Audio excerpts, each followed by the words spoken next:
ክርስቶስ በስጋ በመገለጡ ወይም በመወለዱ እኔና እናንተ ደግሞ ወደ ሌላ ዓለም እንሮናል ብለናል።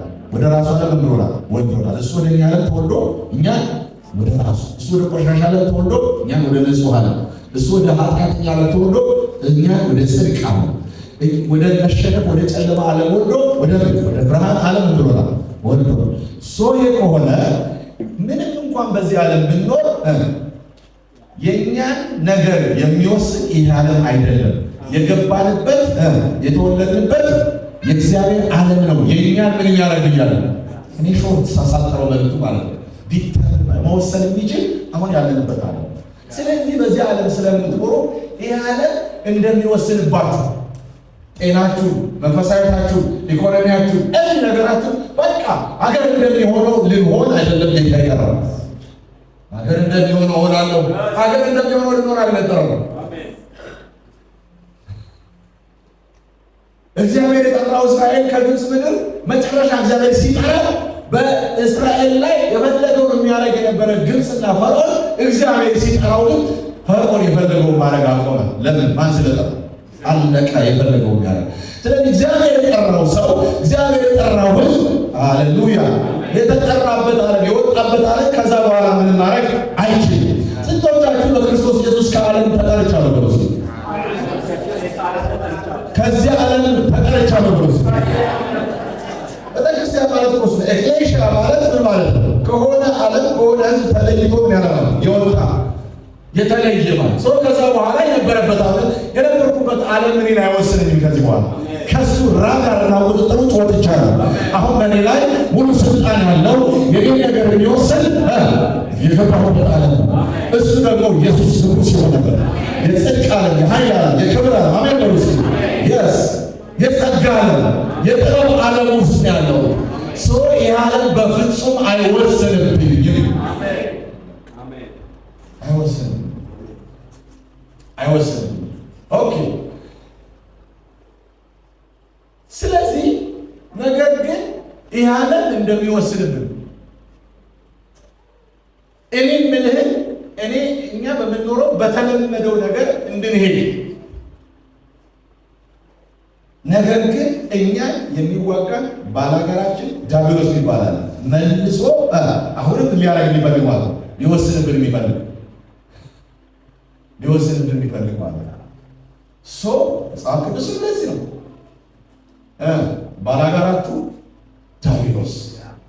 እስኪ ባላጋራ በረስ ለእኛ እንግዲህ መቼም አማርኛ ለኛ አዲስ አይደለም፣ በደንብ ተረጉመዋለን። በተለይ አካባቢ ደግሞ ባላጋራ ነው በደንብ ያውቋቱ። ባላጋራ ማለት ማለት ከተሳሳት እናንተን ባላጋራ ማለት እንደ በተረዳሁት ባላጋራ ማለት አንድ ሰው እከሌ እኮ ባላጋራዬ ነው ካለ አንድ ሰው ምን ማለት መሰለህ? የኔን ደስታና ሳቅ የኔን ስኬት ማየት የማይፈልግ አጋጣሚ ካገኘ ምን ሊያደርገኝ ይፈልጋል?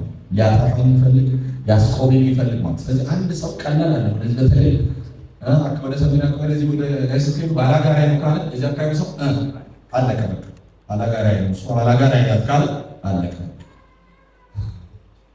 መጽሐፍ ቅዱስ በዚህ ነው የሚገልጸው። ዲያብሎስ ምናችሁ ይላል? ባላጋራችሁ። ሳቃችሁን ማየት አይፈልግም። ገባችኋል? ጸሎታችሁን ማየት አይፈልግም። ደስታችሁን ማየት አይፈልግም። ከፍታችሁን ማየት አይፈልግም። ትሕትናችሁን፣ ፍቅራችሁን፣ ቅድስናችሁን ማየት አይፈልግም። ክንውናችሁን ማየት አይፈልግም። እንቅልፍ አይተኛም። አንድ ነገር ብነግራችሁ ነገር እግዚአብሔር አምላክ የማይለወጥ ማንነትና ባህሪ እንዳለው ሁሉ ሰይጣንም የማይለወጥ ባህሪ ያለው አጠገባቸው ነው። እግዚአብሔር የማይለወጥ ማንነትና ባህሪ እንዳለው ሰይጣንም የማይለወጥ ባህሪ ያለው ምን ማለት ነው? መጥላት ከሆነ መጥላት በቃ ሊቀየር አይችልም። መግደል ከሆነ መግደል፣ ይሄንን አታስቀይሩት። እግዚአብሔር ፍቅር እንደሆነ ሁሉ ከዛ ውጭ መሆን እንደማይችል ሁሉ ሰይጣንን ከመጥላት ውጭ ሊሆን አይችልም። ከመግደል ውጭ መሆን አይችልም። ከመዋሸት ውጭ መሆን አይችልም። ባህሪና ማንነትን የማይቀይር አንድ ነገር አትመክሩትም፣ አታግባቡትም። ነው የሚያስፈልገው? አንድ አካል አቋሙን የማይቀይር በቃ ማንነቱ ከሆነ ምንድን ነው የምታረጉት? እንደ መንፈሳዊ እንደ እግዚአብሔር ልጆች መጽሐፍ ቅዱስ ሚለን ሰይጣን ነግሮናል። አስቀድሞ ከመጀመሪያ ነፍሰ ገዳይ ነበር። አንድ ሁለተኛ ዮሐንስ 10:10 ላይ ዮሐንስ ውሸታም ነው፣ የውሸትም አባት ነው። ከዛ ይሄ የሚያደርገው ደግሞ ለቀጥሎ ላለው ዓላማ ነው። ምን ሊሰርቅ፣ ሊያርድ፣ ሊያጠፋ ነው። ከዚህ ውጭ ሌላ ዓላማ የለውም። ይሄ በቃ ማንነቱ ነው። ስትልጡት ብትኖሩ ሰይጣን ይሄ ነው ማንነቱ። ይሄ ነው ማለት ነው። እንደዚህ ከሆነ ሰይጣን መፍትሄ ካላምነው ከእሱ ጋር ባለን ኮንፍሮንቴሽን ከዲያብሎስ ጋር ባለን ኮንፍሮንቴሽን ገብቷችኋል ወይም ጦርነት፣ ውጊያ፣ ተቃውሞ ባለን ተቃውሞ ምንድን ነው መፍትሄው? የግድ ምን መሰላችሁ የምታደርጉ ለዚህ ነው ይኸውላችሁ ክርስቶስ መጥቶ የሰውን ልጅ ከጨለማው ስልጣን ነፃ ከማውጣቱ በፊት ሰዎች ዲያብሎስን ኮንፍሮንት የማድረግ ወይም የመቃወም ፖዚሽን ላይ አልነበሩ። አሜን አልነበሩም። ከዚህ በፊት ነግሬያችኋለሁ። አሁን ደግሞ ልንገራችሁ አልነበረም። በጣም የሚገርመው ነገር እሳት ያወረደው ኤልያስ፣ ባህር የከፈለው ሙሴ፣ የሞተ ሰው ያስነሳው ነቢይ ኤልሳ፣ ጥሩልኝ የከተማ በር ነጥሮ ተሸክሞ የሄደው ሳምሶን አንድ ቦታ ላይ ሰይጣን ሁዳ ብሎታል። ኮንፍሮንት የማድረግ ፖዚሽን ላይ ስላልነበሩ ማለት የሚችሉበት ፖዚሽን ላይ አልነበሩ። ለዚህ ነው ጌታ ኢየሱስ ክርስቶስ በሥጋ ከተገለጠ በኋላ ሉቃስ ምዕራፍ 10 ቁጥር 17 ስታነቡ ሁለት ቁጥር ታርጎ ላካቸው። ምን እንዲያደርጉ? ድውያንን ሊፈውሱ፣ ሙታን ሊያስነሱ፣ አጋንንትን ሊያረሩ ያስወጡ። ከዛ ሄደው የተማሩትን ሁሉ አደረጉ። 72 ማለት ነው። ሙታን አስነስተዋል፣ ድውያን ፈውሰዋል፣ አጋንንት አስወጥተዋል። ሁሉም አይሁድ ናቸው አይደል እንዴ? ኢየሱስ ምድር ላይ ያለ ከሱ ጋር የነበሩት ሁሉም ከምንድን ነው? ከአይሁድ ናቸው። ተመልሰው መጡና ሪፖርት ሲያቀርቡ እጅግ የተደነቁትና የተገረሙት ሙታን በማስነሳታቸው አለ። በምን ታውቃለህ? ምነው አጋንንት ተሰጥቷል፣ በስም ተገዙልን፣ ተበርከት ውጣ ስንለው ለምን አስገረማቸው? የሙሴ ልጆች እኮ ናቸው፣ የኤልያስ ልጆች ናቸው፣ የሳምሶን ዘሮች ናቸው። ምክንያቱም ሙታን ለምን ማስገር? አባቶቻቸው ሙታን አስነስተው ድውያን ፈውሰው በነ ሙሴና በነ ኤልያስ በጣም በሚያከብሯቸው ሰዎች ሆኖ ማቆም ግን ሰይጣንን ስሙን ጠርተው ይጣላሉ። ሰርፕራይዝ ነው። አሁን እኛ ባለንበት አውዴ ግን እውነት ልንገራችሁ እኔን ጨምሮ ማለት እና እምነታችሁ አድርጎ እግዚአብሔር ቅባት በላያችሁ ሰርቶ አጋንንት ልታስወጡና የሞተ ሰው ልታስነሱ እንቅልፍ ሁሉ ሊያወስዳችሁ ይችላል። የት ነው ምታይነት አምታስነሱ? የሞተ ሰው የተነሱ የቱ ያስገርመን? አጋንንት መጥቶ ያስገርመን። ምክንያቱም ኢየሱስ ክርስቶስ መጥቶ በመስቀል ላይ ሞቶ ያ በጣም እጅግ የተፈራ ከፍ ብሎ የተሰቀለ አሕዛብንና ዓለምን ብሎ የሚገዛው የዚህ ዓለም ገዥ የተባለው ሰይጣን ብሎ ሲኖር የነበረው አውርዶ ፈትቶ ተራሩን ስለሰጠን ነው። አሜን ብሎ ከዛ በሱ ላይ መጣል ብቻ አይደለም፣ በሱ ላይ ለኔና ለእናንተ በተለይ ምን ስለሰጠን? ስልጣን ስለሰጠን። ስለዚህ የማይለወጥን አካል ምን ብትሉት የማይቀየር ባህል ቋንቋና አካል ምን ብቻ ተጠቅማችሁ ነው አገር ልታስይዙት? ስልጣን ነው ይባላል። በደንብ ስልጣን ነው። ስልጣን ተጠቅማችሁ አልተቀበል አባብላችሁ መክራችሁ ለመሸወድ ለማታለል ምናምን መሞከር የለም። በሱ አይደለም። በቃ የማይለወጥ ከሆነ የመጨረሻው ነው ማለት ስልጣን ነው።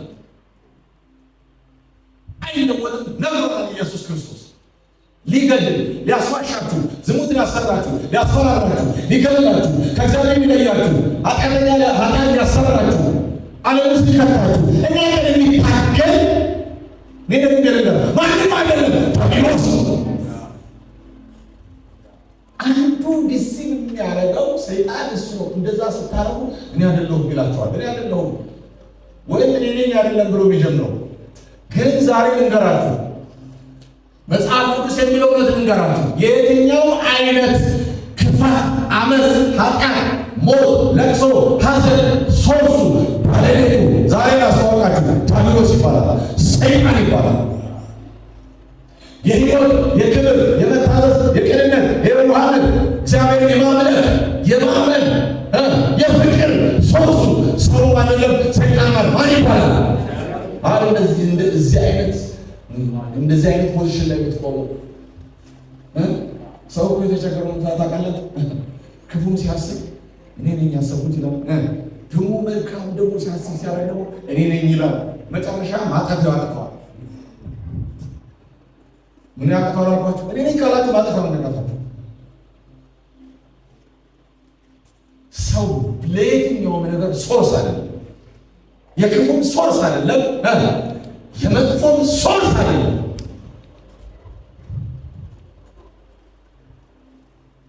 ይሄን ለምን እንደዚህ ታለቅ የምነግራችሁ መሰለኝ? አሁን በሜዳው የሚዋጋ ብየቱ በሜዳው ሰው በሜዳችን በዓለማችን እንዋጋ።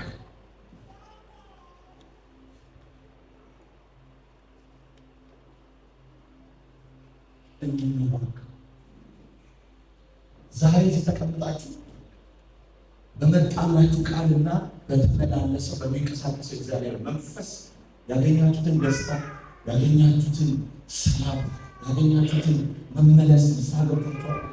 ከዚህ ስትወጡ ከሁለት ከሶስት ቀን በኋላ የሚያጠፋባችሁ እኔ ልንገራችሁ፣ ወይ ባያችሁት ነገር ወይ መንገድ ላይ ስትሉ ወይ በሆነ የኋላ ታሪካችሁ ውስጥ ለማለት ነገር ተጠቅሞ እናንተ ውስጥ ሀሳብ ያስገባና ይኸው አንቺ እኮ እንደዚህ ነሽ፣ እንደዚህ ነው፣ እንዴት ታስባለህ?